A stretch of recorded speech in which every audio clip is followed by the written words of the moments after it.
요한복음 29장 19절에서 25절의 말씀 함께 보겠습니다. 요한복음 20장 19절에서부터 25절의 말씀입니다. 요한복음 20장 19절에서 25절의 말씀 한 절씩 교독합니다. 제가 먼저 읽습니다. 이날 곧 안식 후 첫날 저녁 때에 제자들이 유대인을 두려워하여 모인 곳에 문을 닫았더니 예수께서 오사 가운데 서서 가라사대 너희에게 평강이 있을지어다.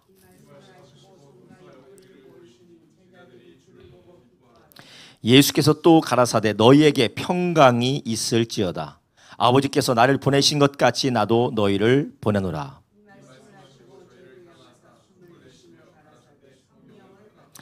너희가 네 죄든지 사하면 사하여질 것이요 네 죄든지 그대로 두면 그대로 있으리라 하시니라.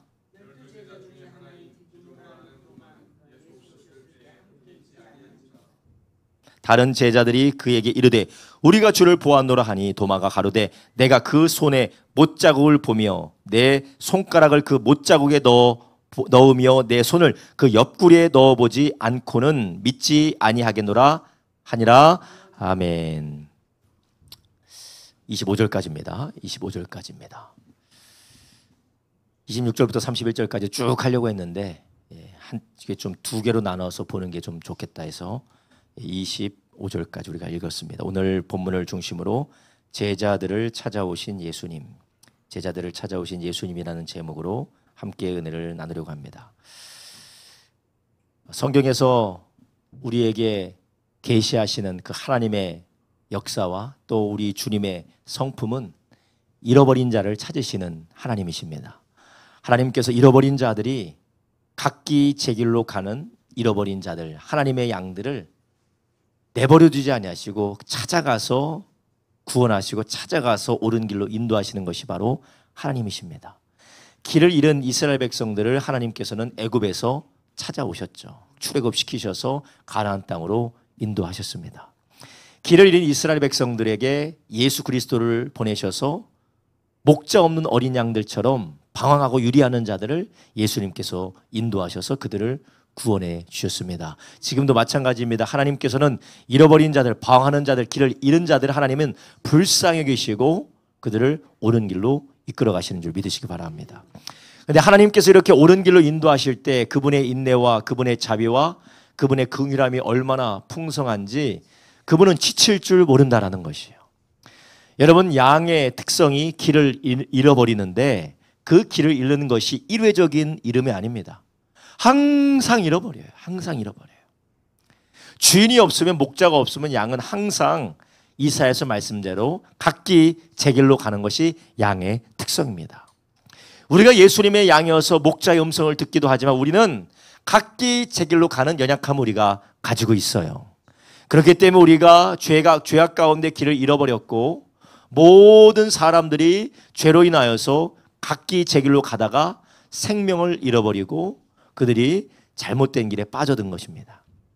그렇지만 하나님께서는 그런 자들을 불쌍히 여기시고 그들을 계속해서 찾아내시는 것입니다. 그래서 성경에 역사하시고 성경에 말씀하시는 예수 그리스도의 아버지 하나님, 예수 그리스도 하나님은 우리를 끝까지 찾으시고 우리를 인도하시는 하나님이십니다. 오늘 본문에서도 제자들이 예수님이 분명히 다시 살아나신다고 약속하셨지만 그들은 안식 후 첫날 저녁 때에 혹 예수님이 살아나신 거 아닌가, 예수님의 시체가 없다라는 이야기까지 들었음에도 불구하고 그들은 두려움에 휩싸여져 있어서 꽁꽁 문을 다 닫고 그들은 숨어 있었습니다. 숨어 있는 제자들, 일말의 희망과 소망과 기대도 없이 절망 가운데 낙심하여 있던 제자들을 예수님께서는 아유, 이 믿음이 없는 것들, 이 완악한 것들 하지 않으시고 예수님께서는 친히 그 가운데 찾아오신 줄 아시기 바랍니다. 이것을 보면 참 예수님의 마음과 아버지 하나님의 사랑은 우리가 헤아릴 수 없는 사랑과 긍휼의 주님이신 줄 믿으시기 바랍니다. 그래서 우리는 이 주님을 오해해서는 안 됩니다. 우리는 이 주님을 우리가 왜곡해서도 안 돼요. 하나님 우리를 버리지 않으시고 늘 우리를 찾아오시고 우리 가운데 마음의 문을 두드리고 계시는 줄 믿으시기 바랍니다. 제자들은 두려워하고 염려하고 근심하여서 예수님의 제자를 잡아서 옥에 가두고 죽이려고 하는 종교 지도자들의 그런 엄중한 명령이 떨어진 걸 알고 제자들은 두려워 숨었지만 그러나 예수님은 말씀대로 3일 만에 다시 살아난 줄 아시기 바랍니다. 이렇게 예수님께서는 잃어버린 자들, 그리고 길을 잃어버린 자들, 낙심한 자들을 찾아오셔서 믿음을 주시고 가르치시고 올바른 길로 인도하실 뿐만 아니라, 이 하나님은 우리를 올바른 길로 인도하신 하나님이실 뿐만 아니라 그분은 말씀을 이루시고 약속을 성취하시는 하나님인 줄 아시기 바랍니다. 제자들은 의심하고 두려워하고 염려했어요. 그러나 예수님은 말씀대로 3일 만에 살아나셨어요. 말씀대로 살아나셨어요. 비록 제자들은 의심했습니다. 예수님이 시신이 사라졌다고? 그 이상하게 도둑질에 간 것처럼 세마포가 여기저기 흩어져 있지 않고 세마포가 아주 깔끔하게 개켜져 있다고? 마치 누에고치 옷 벗듯이 그렇게 되어져 있다고? 참 이상하네라고 생각만 하지 예수님 말씀대로 3일 만에 살아나신 것을 믿지 않았어요. 그러나 하나님은, 우리 예수님께서는 말씀대로 부활하셨고 하나님 아버지는 말씀대로 예수님을 죽은 자 가운데서 3일 만에 일으키신 줄 믿으시기 바랍니다. 이렇게 하나님은 찾아가셔서 그들을 올바른 길로 인도하실 뿐만 아니라 말씀을 성취하시는 하나님이시라는 것이에요. 여러분, 우리는 그렇기 때문에 우리는 이 약속의 말씀대로 행하시는 하나님을 늘 신뢰하고 따라가는 저와 여러분 되길 주님의 이름으로 축원합니다. 그래서 하나님께서 하시는 것이 무엇이냐? 내가 내 말대로, 내 약속대로 3일 만에 부활했다라는 것을 제자들에게 확진시켜 주시는 것입니다. 하나님 우리를 찾아오셔서 우리를 올바른 길로 인도하시는 그것은 말씀을 확인시키고, 그분의 말씀이 신실하고 그분의 말씀 반드시 이루어지고 그분의 말씀이 진리인 것을 믿고 깨닫게 함으로 우리를 진리의 길로 인도하신 줄 아시기 바랍니다. 하나님께서 우리를 인도하실 때 믿음으로 인도하십니다. 그분을 믿음으로 신뢰함으로 그분을 따라가게 하시는데, 로마서 말씀처럼 믿음은 들음에서 나고 들음은 그리스도의 말씀으로 말미암는다고 했어요. 그래서 하나님이 말씀을 우리에게 말씀하시고 그 말씀을 듣게 하시고 그 말씀이 참으로 진실이고 그것이 성취되었고 그것이 이루어졌다는 것을 믿고 믿음으로 주님을 따르게 되는 것입니다. 그래서 주님 우리를 찾아오시고 또한 우리에게 말씀하시는 것이에요. 그래서 유대인들을 두려워하여 모인 곳에 19절에 문을 닫았더니 예수께서 오사 가운데 서서 가라사대, 가운데 딱 서서 예수님 하시는 것이 무엇입니까? 말씀하시는 거예요. 너에게 평강이 있을지어다. 너에게 평강이 있을지어다. 우리 주님이 다 말씀대로 이스라엘을 구원하셨고 말씀대로 구원을 이루셨음을 제자들에게 선포하시는 것입니다.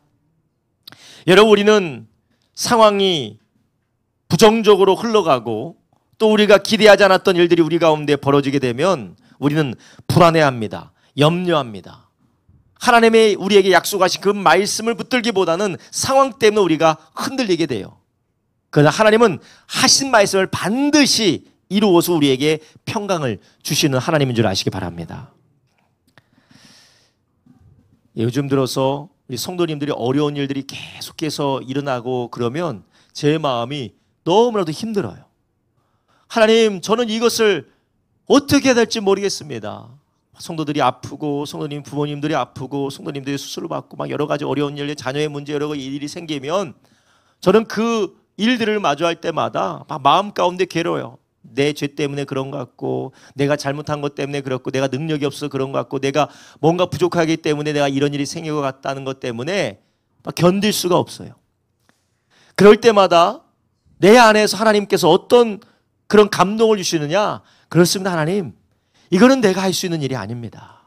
하나님, 이것은 내가 할 수 있는 일도 아니고 이건 내가 감당할 수 있는 일도 아니고 내가 질 수 있는 짐도 아닙니다. 그런데 주님께서 수고하고 무거운 짐지다들 다 내게 오라고 하셨으니까 저의 짐을 주님께 맡겨드립니다. 제정신으로는 이 목회를 할 수가 없어요. 제정신으로는 목회 못해요. 제정신으로는 너무 마음이 힘들어요. 너무 괴롭습니다. 이거 내 힘으로 하려고 하면은 괴로워요. 여러분, 가정생활도 마찬가지 아닙니까? 내 정신으로, 내 생각으로 자녀들을 양육하려면 이게 제정신으로 어려워요. 제정신으로 다들 할 정도로 자녀들이 말을 잘 들어서 다들 괜찮으신 것 같은데 제정신으로 자유하기가 어려워요. 제정신은 우리가 세상의 일들을 우리의 힘으로 감당하기가 어렵습니다. 그럴 때 우리는 어떻게 될까요? 우리가 거기에 눌려서 근심하고 걱정하고 염려하며 우리가 그 문제에 눌려서 신음하는 게 아니라 그때가 바로 우리가 주님의 약속의 말씀을 기억해야 될 때일 줄로 믿습니다. 제자들이 예수님의 무덤 문이 열리고 예수님의 시신이 사라졌다는 이야기를 듣고 그들은 무엇을 해야 되느냐? 큰일 났다. 이게 도대체 어떻게 된 일이냐? 안 그래도 주님이 돌아가셔서 낙심이 된 이게 도대체 무슨 일이냐 할 것이 아니라 주님의 약속의 말씀을 기억해야 되는 것이에요. 이런 우리의 삶에 짐으로 괴로운 일로 힘든 일로 우리의 마음이 눌릴 때에 여러분 우리는 어떻게 해야 될까요? 우리는 그때에 주님의 말씀을 기억해야 돼요. 아니 주님이 수고하고 무거운 짐자들 다 내게 오라 내가 너희를 쉬게 하라 하신 주님께서 약속을 지키시는 분인 줄로 믿습니다.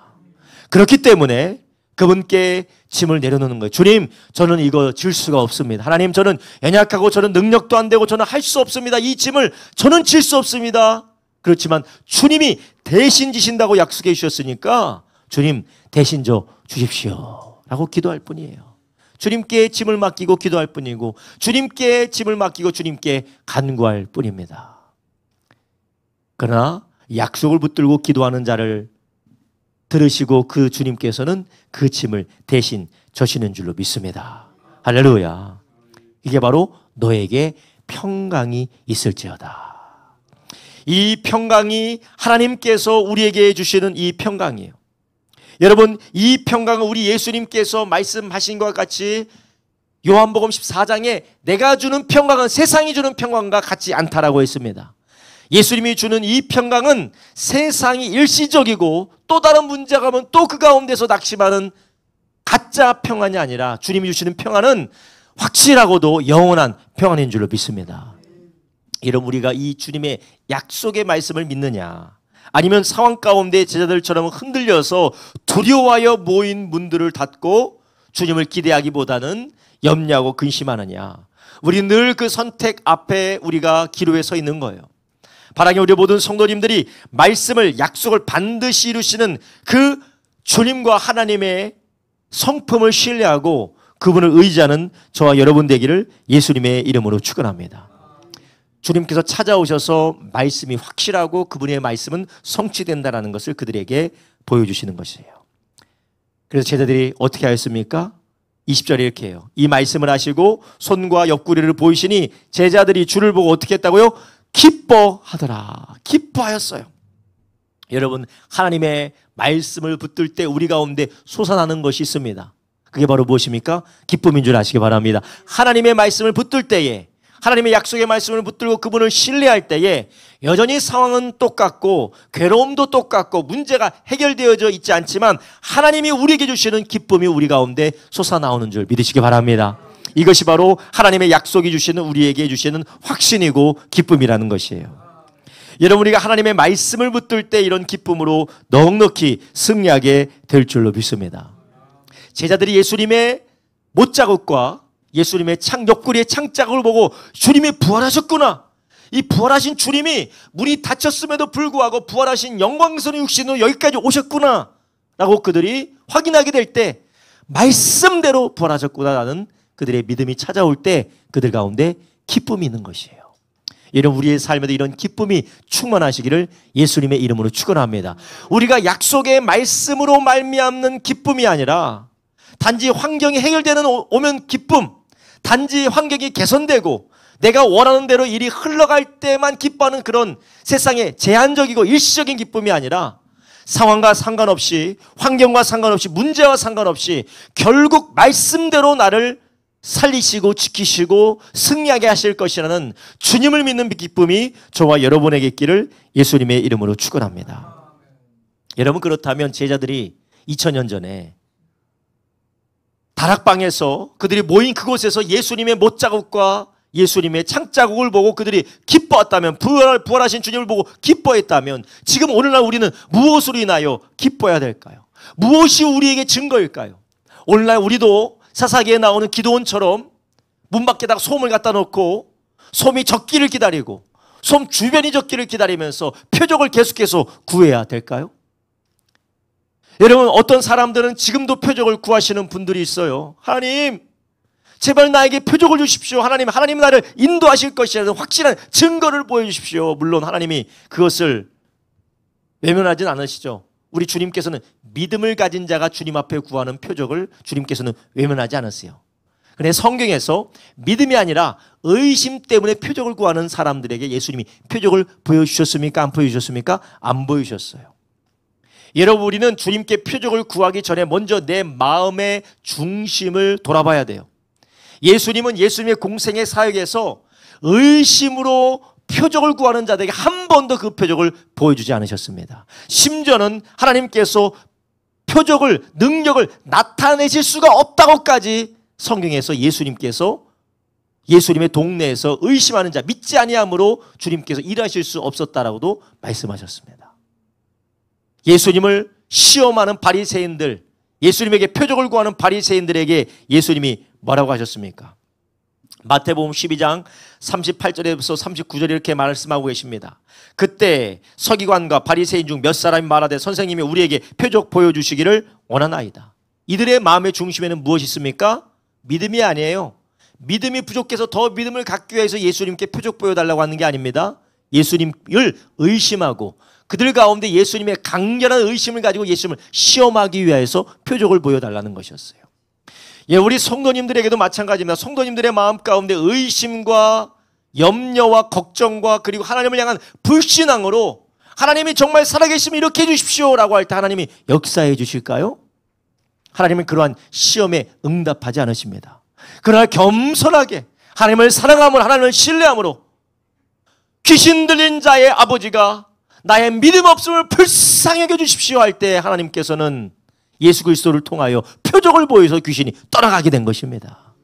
여러분, 우리 안에 의심과 회의와 불신앙으로 하나님 앞에 표적을 구하는 것이 아니라 나의 믿음 없음을 불쌍히 여겨 주십시오라고 겸손하게 하나님의 말씀을 붙들고 기도하는 저와 여러분 되기를 주님의 이름으로 축원합니다. 우리 주님께서 이렇게 불신앙을 가지고 표적을 구하는 바리새인들에게 뭐라고 하셨습니까? 39절에 이렇게 말합니다. 마태복음 12장 39절에 예수께서 대답하여 가라사대 악하고 음란한 세대가 표적을 구하나 선지자 요나의 표적밖에는 보일 표적이 없느니라. 예수님의 말씀하신 선지자 요나의 표적이 무엇입니까? 3일 만에 무덤에 계셨다가 부활하신 것이에요. 여러분, 우리는 이 표적을 가지고 있는 줄 아시기 바랍니다. 여러분, 우리가 안에 그런 의심이 들어요. 나의 가정과 나의 자녀와 나의 부모와 나의 앞으로의 인생과 나의 삶에 관한 하나님의 호의와 하나님의 사랑과 하나님의 약속이 확실한지 아니면 나는 버려진 것만 같이 나의 삶이 비참하게 끝날 것인지 여러분, 우리가 거기에 대해서 고민할 때 우리 이미 표적을 받았는 줄 아시기 바랍니다. 첫 번째 표적이 예수님의 부활의 표적인 줄 아시기 바랍니다. 예수님이 이 땅에 오신 표적이고 예수님이 우리 위해서 죽으시고 3일 만에 우리를 위해서 부활하신 이 표적이 있기 때문에 이 표적으로 하나님이 우리에게 주신 모든 약속을 인치신 줄 아시기 바랍니다. 하나님 말씀대로 우리 가운데 행하시겠다라는 표적이 바로 부활의 표적이에요. 우리는 이 표적을 우리가 이미 믿고 우리 그것을 받아들였습니다. 우리의 믿음의 근간에 이 부활의 표적이 있다는 것이에요. 근데 우리는 다른 표적을 구하는 거예요. 눈에 보여지고 손에 잡혀지고 뭔가 확 우리의 마음을 뒤집어 놓을 만한 뭔가 눈에 보이는 대단한 표적을 구하는데 예수님의 부활의 표적이 놀라운 표적인 줄 아시기 바랍니다. 그리고 두 번째 표적이 무엇입니까? 주님께서 우리 부활하신다라는 그 부활의 말씀대로 3일 만에 부활하신 예수님 표적대로 부활하셨고 그리고 또한 예수님께서 보내시겠다고 하는 성령이 우리에게 찾아오신 줄 믿으시기 바랍니다. 예수님께서 요한복음 14장 26절부터 27절에 보혜사 곧 아버지께서 내 이름으로 보내실 성령 그가 너에게 모든 것을 가르치시고 내가 너에게 말한 모든 것을 생각나게 하시리라. 주님이 우리에게 성령 보내주시겠다고 하는 그 말씀대로 우리 가운데 성령이 찾아오셔서 주님이 그리스도 예수 안에서 약속하시고 말씀하신 모든 말씀은 이루어진다라고 성령으로 인치신 줄 아시기 바랍니다. 할렐루야. 다 성령 안에서 성령이 찾아오심으로 우리는 그분의 모든 약속을 받은 것입니다. 그런데 우리는 이 약속을 이미 받았음에도 표적을 받았음에도 두려워하고 염려하고 근심하고 걱정합니다. 여러분, 우리가 세상에 폰지 사기라고 있어요. 폰지 사기. 당신이 500만 원 넣으면, 당신이 50만 원 넣으면 얼마씩 이자를 따박따박 떠서 결국에는 원금보다 더 큰 부유를 얻을 수 있습니다 라는 폰지 사기가 있어요. 폰지 사기가 뭐예요? 결국 그 받아가지고 다음에 계속 가입하는 사람 돈을 돌려막다가 이제 빨리 튀어야겠다는 순간 팍 튀어버리는 거예요. 그게 폰지 사기예요. 역사와 전통을 가진 사기법이죠. 근데 그 사기 치는 자들이 사람들이 어떻게 믿게 하느냐? 이자를 계속 줘요. 재무 상태가 악화돼서 더 이상은 우리가 사기칠 돈하고 그리고 이자 나눠줄 돈하고 수지가 맞지 않은 순간이 될 때까지 어떻게든지 모집책을 통해서 모집해서 이자를 계속 줘요. 원금 얼마씩 주는 것처럼 보여집니다. 그래서 그 증거를 붙들고 사람들이 믿게 만드는 거예요. 여러 가지 눈에 보여지는 화려한 이 사람들을 모여놓고 또 대중 매체를 통해서 확신 있는 것처럼 여러 가지 증거, 눈에 보이는 것들을 가지고 믿게 만들어요. 그래도 세상은 믿는데 우리 주님께서는 죽음에서 부활하셨어요. 할렐루야. 성령을 보내주시다고 했는데 2000년 된 지금도 성령이 우리 가운데 찾아오셔서 우리를 구원하셨어요. 할렐루야. 이 약속의 말씀에 다 약속을 다 인치신 것입니다. 그리고 사도행전 2장 38절부터 39절에 사도 베드로가 뭐라고 했습니까? 베드로가 가로되 너희가 회개하여 각각 예수 그리스도의 이름으로 침례를 받고 죄사함을 받으라. 그리하면 성령을 뭐로 받는다고요? 선물로 받으리니. 할렐루야. 이 약속의 말씀이 2000년 지난 지금도 우리에게 이루어지며 약속을 인치신 것이에요. 하나님의 말씀 반드시 이루어지는 줄 아시기 바랍니다. 우리는 하나님의 약속이 예수 그리스도의 부활로 성령이 우리 가운데 강림하심을 우리 가운데 내주하심으로 또한 구약 성경의 모든 말씀이 성취되어져서 그대로 이루어진 그 약속의 말씀이 하나님의 신실함을 우리에게 증거하고 증언하고 있는 줄 아시기 바랍니다. 우리는 이렇게 하나님의 증거를 붙들고 우리 가운데 깨닫게 하시는 성령 역사를 따라 우리는 어떻게 됩니까?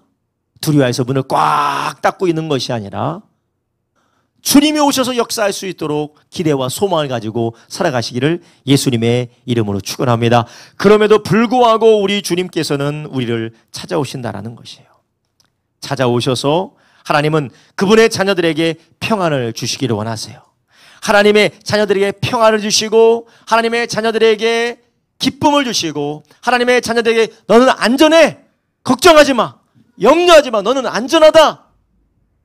거짓 선지자들이 평안하다는 거짓말이 아니야. 그분의 약속의 말씀대로 너희는 예수님 안에서 성령 안에서 안전하고 평안하다라는 그런 우리에게 확신을 주기를 원하는 줄 아시기 바랍니다. 하나님이 제자들을 찾아가셔서 역사하셨던 것처럼 우리 주님이 제자들을 찾아가셔서 역사하셨던 것처럼 지금 이 시대도 주님은 계속해서 우리 가운데 찾아오셔서 예수 믿고 구원받게 할 뿐만 아니라 그리스도 예수 안에 있는 성령 안에 있는 우리에게 말씀을 생각나게 하시고 깨닫게 하셔서 우리를 평안 가운데 인도하는 줄 아시기 바랍니다. 그래서 아까 우리가 읽은 요한복음 14장 26절 27절에도 성령을 보내주신다고 하면서 이렇게 말씀하세요. 평안을 너에게 끼치노니 곧 나의 평안을 너에게 주노라.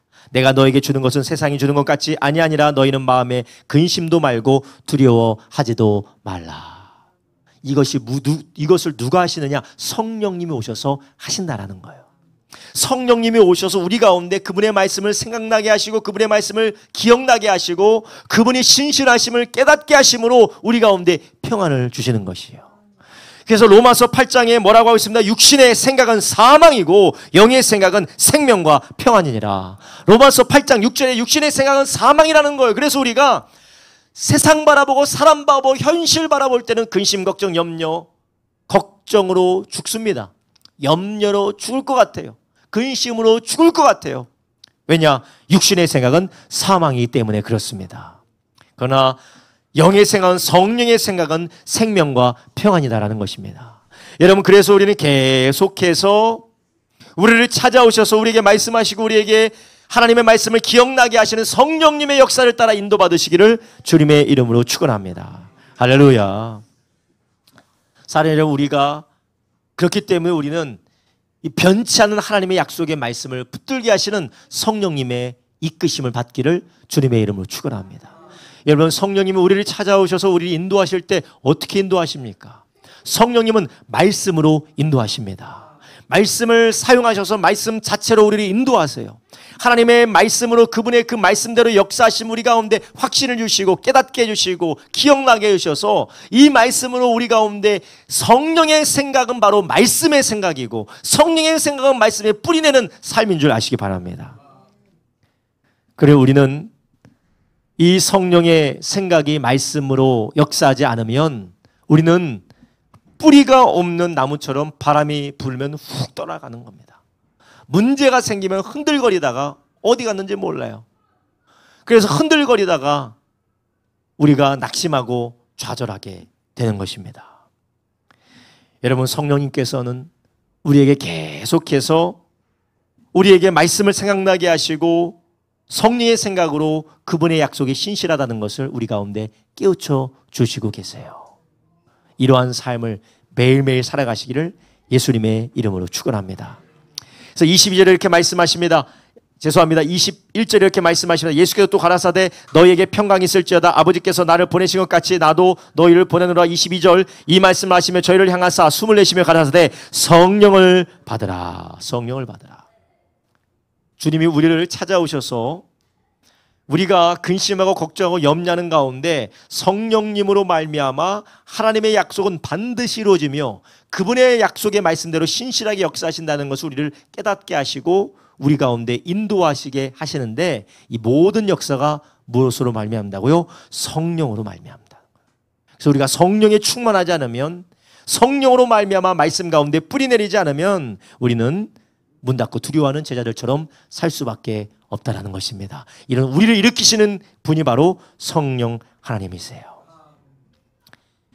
여러분, 또한 우리 주님께서는 우리 가운데 오셔서 이제는 너희가 문 닫고 두려워하지 말고 하나님의 일을 하라고 우리를 이끄시는 줄 아시기 바랍니다.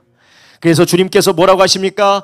아버지께서 나를 보낸 것 같이 나도 너희를 보낸다. 여러분, 이게 얼마나 말이 안 되는 이야기입니까? 지금 제자들은 지금 뭐 하고 있어요? 유대인들을 두려워해서 문을 꽉 닫고 두려워서 숨어 있습니다. 그런 제자들에게 아버지가 나를 보낸 것 같이 나도 너희를 보낸다라는 것은 제자들도 예수님과 같이 핍박을 받을 거라는 거예요.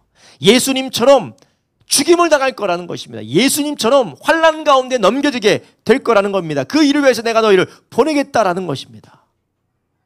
아니 예수님이 살아나셨으면 우리에게 조금 좋은 말씀을 하셔야 되는데 예수님처럼 고난받으라는 그 말씀을 주님이 하고 계시는 것이에요. 여러분, 여기에서 두 가지가 충돌이 돼요. 우리에게 평강이 있을지어다. 평강이 있을지어다 예수님이 말씀하시며 왜 우리에게 그런 고난스러운 길을 가라고 주님께서 말씀하시는 겁니까? 여러분, 주님의 평강은 이 세상의 환난과 괴로움과 고난도 빼앗아갈 수 없는 평안인 줄 아시기 바랍니다. 그리고 진정한 평안은 이 세상의 안전함과 안락함과 그리고 내가 기뻐하는 상태, 내가 좋아하는 상태가 있는 것이 아니라 하나님 안에 있는 것이 진정한 평안인 줄 아시기 바랍니다. 현대를 사는 그리스도인들이 너무나도 크게 오해하는 것이 편안과 평안을 혼동하는 거예요. 안락함과 평안을 혼동하는 거예요. 그래서 하나님이 우리에게 주시는 평안은 하나님 안에 있음으로 평안을 누리는 거예요. 가난하더라도 괴롭더라도 힘들더라도 고통을 받더라도 어려움이 있더라도 하나님 안에 있는 것 예수 그리스도를 얻는 것이 진정한 평안인 줄 아시기 바랍니다. 그런데 요즘 시대에는 그렇게 이야기하잖아요. 돈 없으면 그건 평안이 아니야. 괴롭고 힘들고 고생하면 그건 평안이 아니야. 나는 그런 평안은 원하지도 않고 그런 건 평안이 아니라고 나는 주장하겠어. 그러나 하나님도 틀린 것이야. 그런 하나님은 나는 믿을 수 없어. 아니, 내가 믿는 하나님은 그런 하나님이 아니야. 정말로 성경이 그렇게 말씀하실까요? 그렇지 않아요. 예수님은 제자들에게 이렇게 말씀하셨습니다. 내가 너희를 보내는 것이 양을 늑대 가운데 이리 가운데 보내는 것 같다라고 예수님 말씀하셨어요. 나도 예수 아버지 하나님께서 나를 이 땅에 보낸 것 같이 나도 너희를 세상에 보낸다라고 말씀하시는 것은 내가 십자가에 고난받고 고통당하는 것처럼 너희도 그 길을 가야 된다는 말입니다. 그런데 그런 제자들에게 평안이 있을지어다 평안하라라고 주님 말씀하신다라는 거예요. 여러분, 우리는 여기에서 하나님의 약속의 말씀은 반드시 이루어지며 그분이 우리를 지키시고 보호하여 주신다라는 이 말씀뿐만 아니라 우리 한편에서는 비록 우리가 환난을 당하고 괴로움을 당하고 심지어는 우리가 순교를 당하는 목숨이 있는다 할지라도 하나님께서 우리를 그 가운데서 참된 평안으로 우리를 인도하는 줄 아시기 바랍니다. 여러분, 저도 그렇고 현대 그리스도인들, 특별히 물론 우리 모든 나라의 교인들도 그렇겠지만 특별히 한국 교회 가운데 힘들고 어려운 것은 하나님의 뜻이 아니라는 그러한 편견이 너무나도 허다합니다. 고생하는 건 하나님의 뜻이 아니야. 괴로운 것은 하나님의 뜻이 아니야. 여러분, 그렇지만 예수님이 하나님의 뜻을 이루기 위하여서 그분의 뜻을 이룬 절정이 무엇입니까? 십자가에서 고난받은 것입니다. 제자들에게 배반당한 것입니다. 채찍으로 피 터지게 살점이 뜯기면서 고난당하신 것인 줄 아시기 바랍니다. 그것이 하나님의 뜻을 이루는 것이었어요.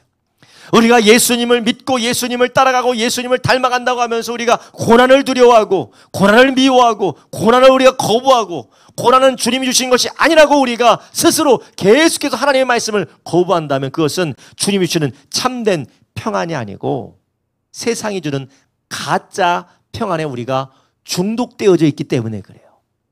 세상이 주는 가짜 평안에 우리가 중독되어져 있기 때문에 진정으로 하나님이 주시는 평안을 우리가 붙들지 않고 있는 것입니다.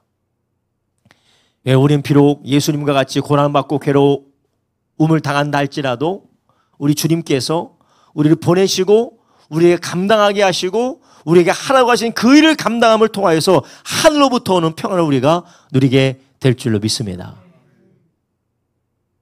그 증거가 바로 핍박에도 환난에도 무시무시한 순교의 역사에도 이 복음이 우리에게 전해졌다라는 것이 바로 증거입니다. 그런 평안이 없었다면 하다가 사람들은 끝낼 수밖에 없어요. 하다가 끝낼 수밖에 없어요. 여러분, 이것을 믿고 이것을 따르는 저와 여러분 되길 주님의 이름으로 축원합니다. 여러분, 우리는 절름발이 그리스도인들이 될 수가 없습니다. 우리는 미숙 아들로 우리는 방치되어서도 안 됩니다. 자라나지 못하는 아이와 같이 나이가 되었는데 그리고 청소년이 돼야 되는데 성인이 돼야 되는데 자라나야 되는데 자라나지 못하고 계속해서 정체되어져 있는 그런 모습과 같이 우리는 예수님을 닮아가며 기꺼이 고난을 감당하고 기꺼이 주님의 일을 위해서 우리의 삶을 드려야 되는 그러한 삶을 살아가는 데 자라나야 돼도 불구하고 우리는 자라나지 못하는 그런 모습으로 우리가 정체되어서는 안 됩니다. 성경은 우리에게 아주 명확하게 분명하게 말씀하고 계세요. 주님이 주시는 평안은 편안이 아니라는 거예요. 물론 하나님께서 우리에게 주시는 물질적인 복, 평안의 복, 환경의 평화의 복, 건강의 복, 그리고 우리의 관계 가운데 형통의 복이 있습니다. 그러나 때로는 불화할지라도 때로는 어려움을 당하고 핍박을 당하고 마음이 괴롭고 육신이 괴롭고 경제적으로 힘들어도 주님이 우리를 인도하시는 가운데 우리가 순종하며 따라갈 때 거기에 참된 평안이 있는 줄 아시기 바랍니다. 여러분, 우리는 우리가 만들어 놓은 평안, 우리가 그려놓는 평안에 마취해서 그런 거짓에서 깨어나야 될 줄로 믿습니다. 우리가 좀 괴로울 수가 있습니다. 어려울 수 있습니다. 힘들 수 있습니다. 그렇지만 우리는 주님이 우리를 보내시는 곳에 가고 있다면, 만약 우리가 주님이 보내시는 곳에 가고 주님의 일을 감당하기 위해서 그 일들을 우리가 경험하고 있다면 우리는 그 가운데 비록 우리의 힘으로 할 수 없지만 능히 감당할 수 있는 평안을 하나님이 주실 줄로 믿습니다. 사드락과 메삭과 아베드노고가 어떻게 그 불길 가운데 들어갈 수 있었을까요? 다니엘이 어떻게 그 사자 굴에 들어갈 수 있었을까요? 수많은 하나님의 사람들이 로마 시대 때에 경기장에 사람들의 폭력적인 놀잇감으로 거기에 들어가서 순교를 할 수 있었을까요? 지금도 북녘 땅에 많은 예수 믿는 사람들이 목숨을 두려워하지 않고 복음을 전하고 그 가운데 신앙생활하고 있을까요? 나이지리아에서 이번에 유당열 감독님이 와서 저랑 개인적으로 교제하면서 그런 이야기를 하는데, 나이지리아에서는 지금도 테러와 살인이 벌어지고 있대요. 왜냐하면 거기에는 크리스찬들도 있고 무슬림도 있는데, 무슬림, 가장 악질 무슬림, 보코하람 무슬림이 있는데, 이 보코하람은 예수 믿는 사람을 죽여요. 특별히 목사를 죽이고 성도들을 죽이고 교회를 불태우면 그래야 천국 가요. 거기는 그래야 천국 가는 거예요. 그러니 어느 날 성도들이 예배드리다가 살해당하고 예배드리다가 죽임당하고 목사는 목 잘려 죽고, 그래야 그들이 천국 가니까 얼마나 열심을 하겠어요. 얼마나. 완전히 사탄의 역사 아니겠어요? 근데 그럼에도 이 나이지리아에 어마어마한 부흥이 일어나고 복음 증거의 역사가 일어난대요.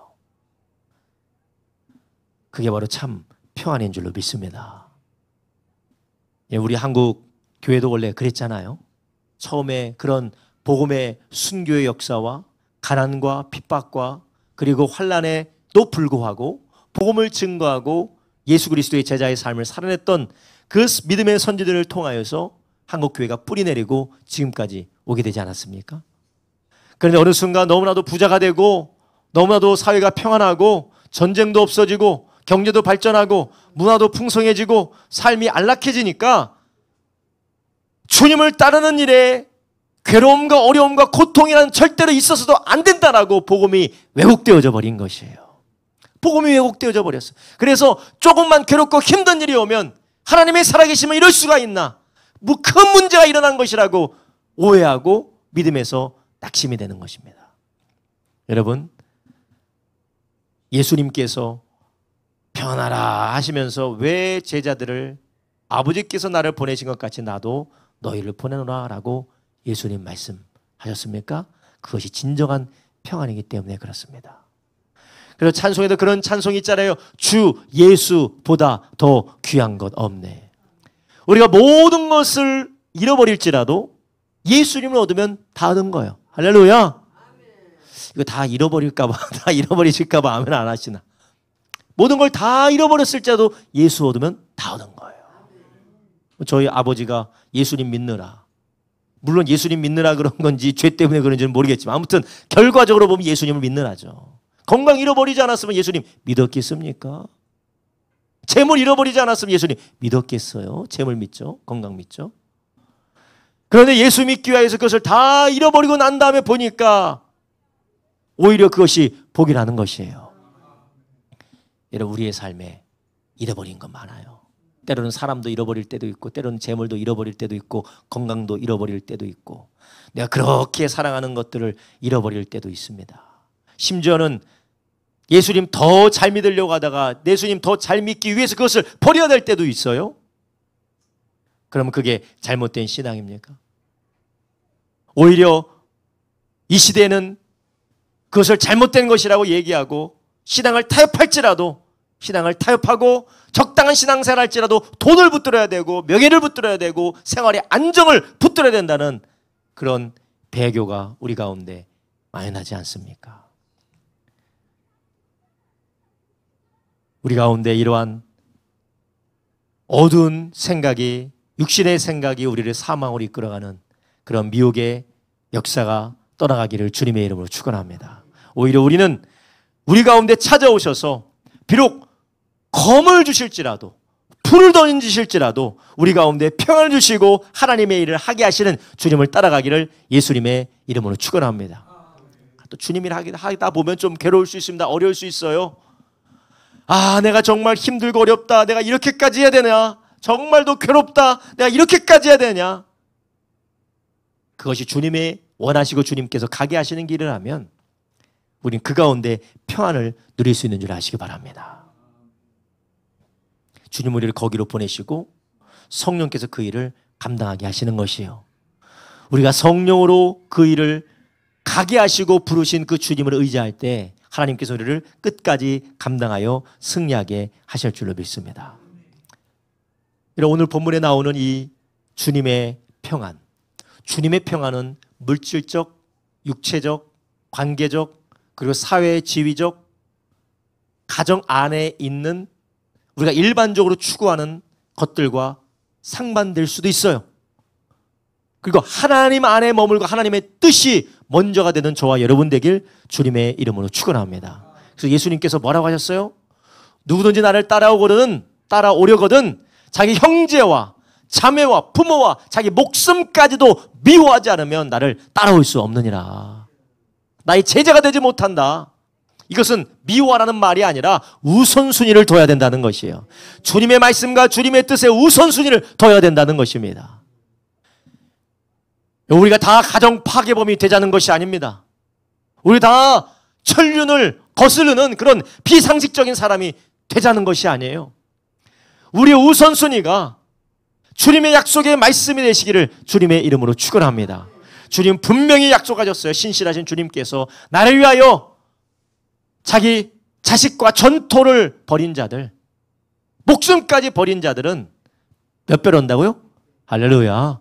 세상에 이런 투자가 어디 있어요? 자, 이런 참 제가 천박한 얘기를 해서 죄송한데 주님이 분명히 우리에게 약속해 주셔서 이 100배라는 것은 산술적인 100배를 말하는 것이 아니라 감당할 수 없이 주님께서 그것을 부어주시겠다는 것입니다. 주님이 우리에게 주님을 따르는 자에게 확실한 보상과 영광을 주신다는 것입니다. 여러분이 우리의 생각으로 우리의 뜻대로 따라가는 것이 아니라 주님의 말씀대로 주님의 말씀과 주님이 보내시는 그 자리가 우선순위 되기를 예수님의 이름으로 축원합니다. 여기 바라보고 저기 바라보고 이것 고려하고 저것 고려하면 세상에 할 게 하나도 없어요. 하나도 없습니다. 여기 매이고 저기 매이고 이것 때문에 못하고 저것 때문에 못하고 저것 때문에 못하고 저것 때문에 못하면 아무것도 못합니다. 그러나 우리는 주님의 약속의 말씀, 주님이 가라는 곳, 누구든지 죄를 사하면 사질 것이요 누구든지 죄를 누죄든지 그대로 두면 그대로 있으리라. 무슨 말씀입니까? 복음 전하는 말씀이잖아요. 그 복음 증거로 전도로 부르신 그 주님의 말씀에 순종했던 제자들처럼 우리도 그렇게 나가기를 예수님의 이름으로 축원합니다. 오늘 마지막으로 24절부터 25절에 누가 나와요? 도마가 나와요. 도마. 여러분 여기에서 이 도마의 이 에피소드가 나오는데 도마가 예수님께서 제자들을 찾아오셨을 때 있었습니까? 없었습니까? 함께 있지 아니한지라. 여러분 여기에서 우리는 아주 명확하고도 그리고 확실한 영적인 진리 하나를 우리가 깨달을 수가 있어요. 모일 때 모이시기를 주님의 이름으로 축원합니다. 모일 때 모여야 돼요. 모일 때 모여야 돼요. 모일 때 모이고 하나 될 때 하나 되지 않으면 하나님이 주시는 그런 영광스러운 축복을 우리가 못 누리게 된다는 것이에요. 오히려 믿고 기뻐해야 될 도마가 지금 뭐하고 있어요? 함께 모이지 못하니까 의심하고 근심하고 있는 겁니다. 의심하고 있는 거예요. 의심하고요. 여러분 우리가 도마가 왜 그 자리에 없었겠습니까? 뭐 볼일 보러 갔기 때문에 없었을까요? 그렇지 않아요. 볼일 보러 가서 없는 게 아니에요. 그는 지금 낙심했기 때문에 그래요. 낙심하고 좌절하고 그 가운데에 정말 마음이 괴롭기 때문에 그래요. 여러분 마음이 괴로우면 괴로울수록 우리는 어떻게 해야 될까요? 아유 마음이 괴로운데 저는 지금 예배드릴 생각이 없습니다. 예배드릴 정신이 아닙니다. 마음이 괴롭기 때문에 지금 기도할 정신이 아닙니다. 그럼 도마처럼 되는 줄 아시기 바랍니다. 그럼 도마처럼 되는 거예요. 괴롭고 정말 미칠 것 같고 정말 내가 마음 가운데 도무지 기도가 안 나온다 할지라도 기도하는 자리에 가시기를 주님의 이름을 축원합니다. 내가 성도들을 만나고 싶은 마음도 없고 지금 나는 혼자 있고 싶을 때에 우리 어떻게 해야 될까요? 아, 나 기분 너무 나빠. 나 혼자 있고 싶어. 많이들 그러잖아요. 나 혼자 있고 싶어. 아, 날 건들지 마. 그러면 누구처럼 된다고요? 도마처럼 되는 겁니다. 주님은 지금 부활하셔서 제자들에게 주실 엄청난 좋은 소식과 기쁨이 충만한 것이 예비되어져 있는데 도마 혼자 우울감에 빠져서 낙심하고 그러는 가운데 도마는 그걸 보지 못하는 거예요. 그리고 오히려 제자들의 증언을 반박하고 난 그거 못 믿어. 나는 그거 못 믿는다. 라고 제자들을 의심하게 된 것입니다. 여러분 우리가 모이는 곳에 하나 되는 곳에 함께 모여 하나 되길 주님의 이름으로 축원합니다. 또한 도마와 같이 우리가 절망적인 상황에 이르렀을 때 그렇게 사모하던 주님이 십자가에 죽으셨어. 도마가 요한복음에 뭐라고 했어요? 예수님 저 유대에서 예수님을 돌로 치려고 했는데 왜 또 예루살렘으로 가자고 하십니까? 제자들이 말릴 때 디두모 도마는 뭐라고 했습니까? 야, 우리 예수님과 함께 가자. 예수님과 함께 죽으러 가자. 그렇게 했던 사람이 누구예요? 도마였어요. 그렇게 예수님을 사랑했던 사람이 도마였습니다. 그러나 그 예수님이 돌아가시니까 얼마나 절망했어요. 사랑한 만큼 절망하는 겁니다. 사랑한 만큼 낙심하는 거예요. 이는 우리의 삶에 낙심을 찾아올 정도로 우리가 사랑했던 것, 낙심을 찾아올 정도로 우리 가운데 간절했던 것, 낙심이 찾아올 정도로 우리 가운데 소중했던 것이 상실하고 문제가 생기고 괴로울 때에 그때 도마처럼 이상한 데 가면 안 됩니다. 도마처럼 혼자서 홀로 붕붕 떠다니면 안 돼요. 그럴 때일수록 모여서 기도하고 그럴 때일수록 모여서 함께 하나님의 말씀을 나누는 저와 여러분 되기를 예수님의 이름으로 축원합니다. 주님은 믿는 자리에 연합, 믿는 자의 모임 가운데 함께 계시다고 말씀하셨어요. 두세 사람이 내 이름으로 함께 있는 그곳에 나도 너희와 함께 있겠다고 말씀하셨습니다. 약속을 붙드는 사람들, 하나님의 약속을 붙드는 사람들, 하나님의 성령을 사모하는 사람들, 하나님을 의지하는 사람들과 마음이 괴롭고 지치고 어려워도 함께 할 때에 그 가운데 소망의 역사가 일어나게 될 줄로 믿습니다. 제가 오늘 어떤 일 때문에 이 천왕동에 가서 아버지랑 같이 이야기를 했어요.